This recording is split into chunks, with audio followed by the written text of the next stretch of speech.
തീവ്ര വോട്ടർ പട്ടിക പരിഷ്കരണം എന്ന വാക്ക് നമുക്ക് ഏറെ സുപരിചിതമാണ്. കഴിഞ്ഞ ഏതാനും മാസങ്ങളായി പത്രമാധ്യമങ്ങളിലും സോഷ്യൽ മീഡിയയിലും നിരന്തരം പ്രത്യക്ഷപ്പെടുന്ന പദമാണ് SIR എന്ന ചുരുക്കെഴുത്തിൽ അറിയപ്പെടുന്ന തീവ്ര വോട്ടർ പട്ടിക പരിഷ്കരണം.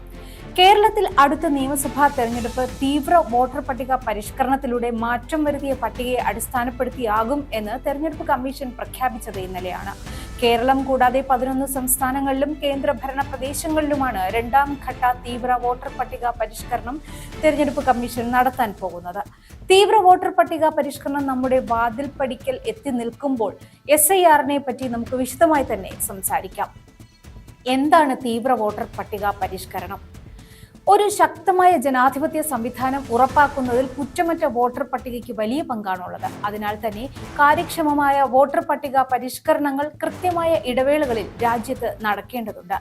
നമ്മുടെ രാജ്യത്ത് 2 രീതിയിലുള്ള വോട്ടർ പട്ടിക പരിഷ്കരണങ്ങളാണുള്ളത്.